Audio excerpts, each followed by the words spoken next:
Matt Hasselbeck from NFL Countdown on ESPN talked about Baker Mayfield and his play this season, what he's seen as a former quarterback. The biggest problem, and I said it when it happened, that stupid shoulder harness. Okay, you're a quarterback. You're not a middle linebacker.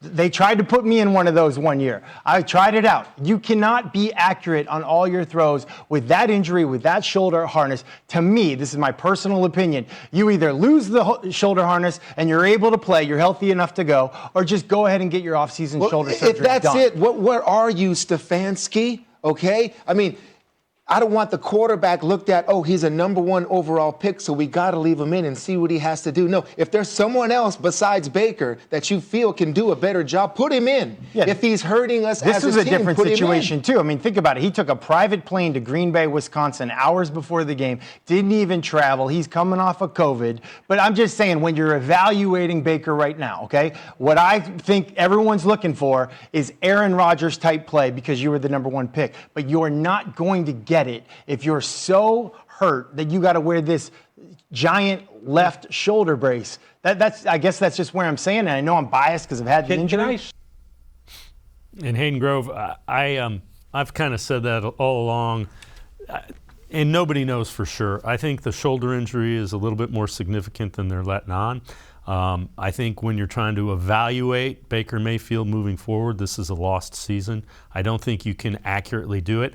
And I also get the argument from people that, well, then he shouldn't be playing. Clearly, Kevin Stefanski, Andrew Berry, and the Browns feel Baker Mayfield gives them the best opportunity to win, even at a limited capacity that he may be in. Because if they didn't, they wouldn't keep trotting him out. That's true. I mean, at the end of the day, the only person that matters in terms of evaluating Baker Mayfield is Andrew Berry. I mean, we can sit here and play analyst all we want. We can sit here and play quarterback coach all we want. But Andrew Berry knows what things that we don't know. Andrew Berry knows the significance of this injury. Andrew Berry knows, how that shoulder brace is affecting him. Andrew Berry knows all of this. That's his job to know all of this. So I agree with you completely that, this could very well be a lost season for Baker Mayfield. The numbers certainly do not point to him being anywhere near what he's ever been in the NFL from from year 1 to year 4. Matt Hasselbeck was one of the examples they've used, as somebody who didn't have a great year after tearing his labrum because of that big shoulder harness. I mean, especially for a guy with as much torque as Baker Mayfield, throwing the ball, accurately relies a lot on that left shoulder. And, I think that it goes back to, you can't make an excuse for it because if he's out there playing, then he's, the one that's supposed to be performing. So it's a tough catch-22. This whole year for Baker has been tough.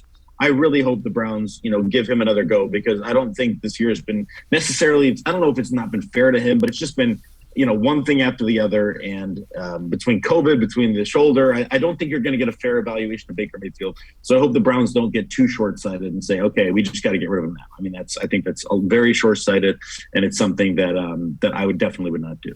Yeah, and I'm in agreement with you that there needs, and again, you and I don't know, nobody knows. Anybody that says that they know if they're not in the building at Berea is lying to you. Nobody knows the significance and how limited that shoulder harness and that injury have made him since probably the third week of the season.